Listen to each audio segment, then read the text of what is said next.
Two. I said I think it's a weak year. Let's see if I'm right. I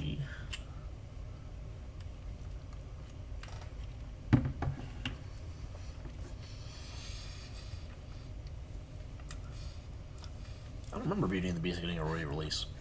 What was this? That just on the DVD? Snow Dogs. Oh, all right. That's a good showing. Count of Monte Cristo with Jim Caviezel and Guy Pearce. Guy Pearce might be the most underrated actor working today. He's good at everything he's ever done, and he's done so much. It's a shame that he got one of the more mediocre villains inside of the Marvel Cinematic Universe, inside of Iron Man 3, because he deserves better. Honestly, he could have been a really good Loki. He would have killed that role. Tom Hiddleston killed it too, but man, Guy Pearce is so good. Yeah, Count of Monte Cristo is it's one that we recommend to absolutely everyone. It's a must see movie in our opinion.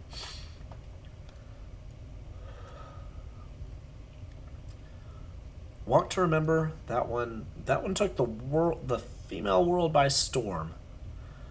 But I think it's an era movie. I don't think anyone says you should see it now. They're just more surprised if you didn't see it when it came out. So this movie, anytime I tell people they need to see Crossroads, they all say the Britney Spears movie. Oh, Zoe Saldana. And no, I do not mean the Britney Spears movie.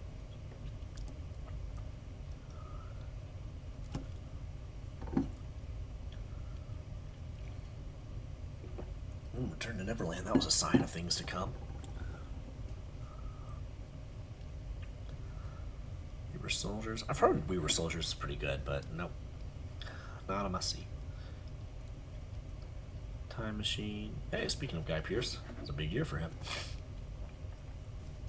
A friend of mine, he considers this to be one of the greatest soundtracks ever made, but he also says, but the movie was bad. Ice Age. No, none of the Ice Ages are going to make it. I do love Ice Age 2. I think that one is the best one in the series. It's really funny, but it's not a must see. Now, this one I do remember coming. I do remember it being released in theaters for like a week or something. Clock Stoppers. Okay, Death to Smoochie. Heck yes.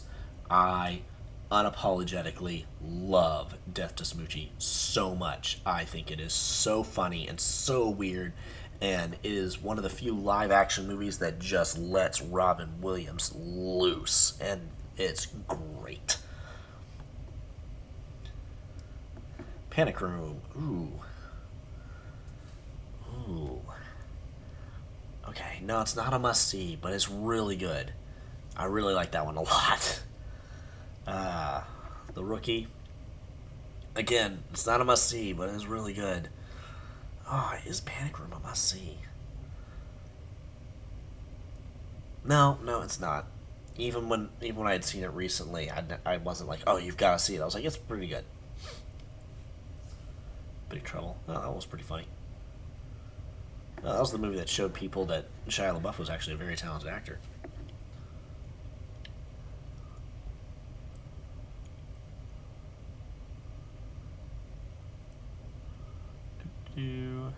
My Big Fat Greek Wedding. Yeah, that one.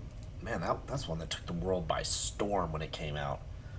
It made so much more money than people expected it to. But is it a must see now?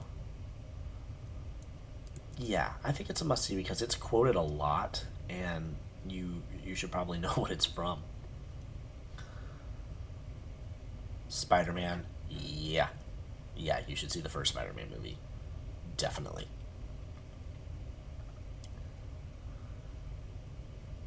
Dinotopia.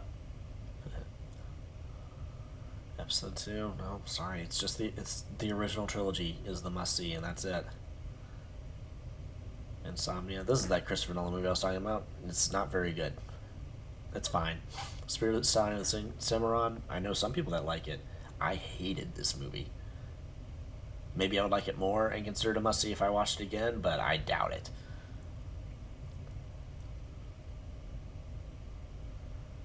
Bad Company. I kind of want to watch that one. I didn't see it because it was rated R and I was, what, 13 at the time? Shouldn't have seen it. No, 14 at the time. what month was this? Yeah, 14. And but Chris Rock and Anthony Hopkins, I mean, it makes you curious. It's an odd combo. The Bourne Identity, the first one, is absolutely a must see. That movie is wow.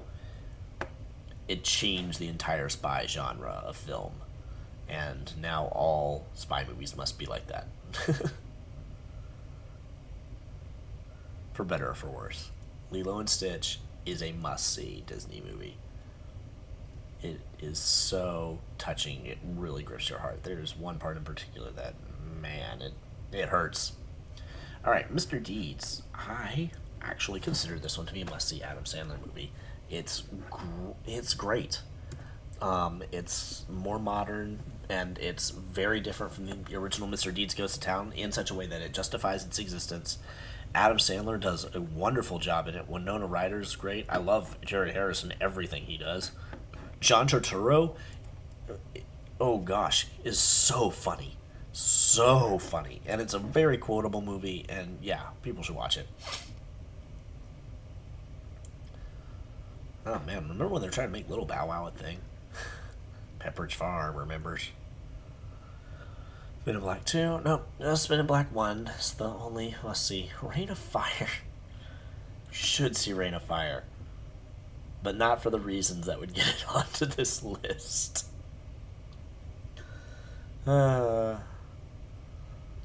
Country Bears. Okay.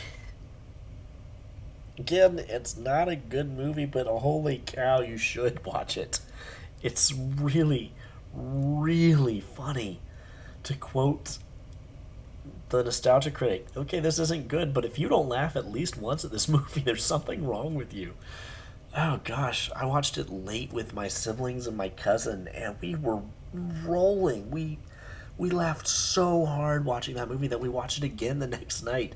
And again, I was 14. That movie was not made for me, and I thought it was so funny.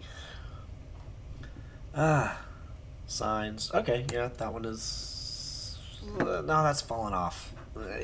It might have been considered one a few years ago, but now no one, I don't think people really consider, I won't say no one, but I don't think people really consider Signs to be a must-see anymore.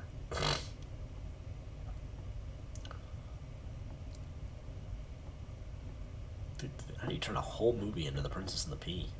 Or turn The Princess Pea into a whole movie, since that sentence actually makes sense. Ooh, we're coming into the cheap horror era. It's fun times that last for a very long time. We were over it after the 80s for a little while, but then it came back. Alright, Spirited Away again. I don't like it, but Sweet Home Alabama, yeah, that one, no, not Sweet Home Alabama. Sorry. Fooled you. I love Jonah and VeggieTales movie, but no, I'm not gonna put it on there. It's not a must see. Sorry, Phil Fisher. I love you, but I'm sorry. Pinocchio. This one was just weird. Why on earth would you make a Pinocchio movie with a 40? I think it was 40 years old playing Pinocchio.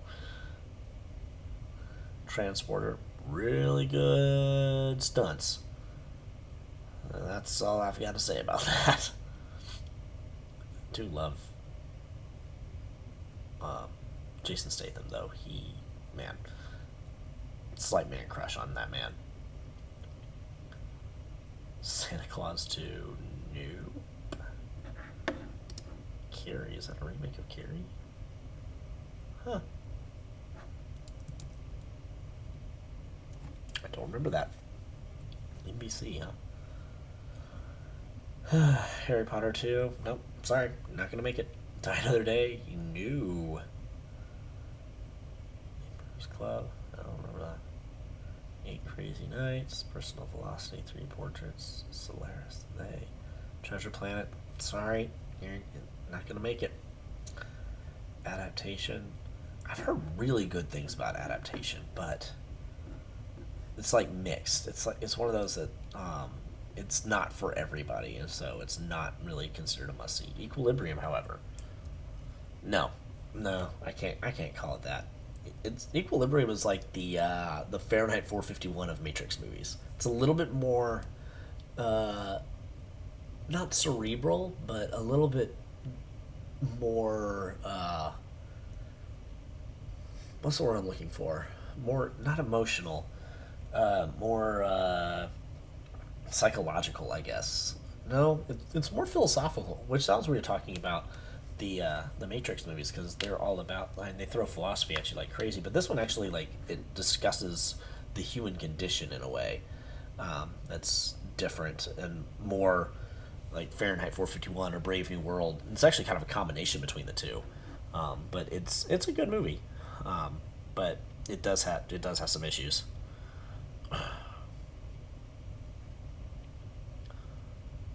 Two Towers. Gee, I wonder, am I gonna have that? Yes, I am. You must see the whole trilogy. Otherwise, what's the point? 2 weeks' notice. Catch Me If You Can. Yeah, that's one of the forgotten Spielberg movies. That is wonderful. Absolutely fantastic. I love Catch Me If You Can. The Pianist. It is a great soundtrack, but I don't think it's a must-see movie. Confessions of a Dangerous Mind is a very good movie, but I don't think it's a must-see. Oh man, I was right. Oh wow. Okay, so let's count here. 1, 2, 3, 4, 5, 6, 7, 8, 9, 10, 11. Oh gosh. Yeah, this is the worst year since 1983. Whew. Okay. So let's wash that off of us and move on to 2003. See if it's any better.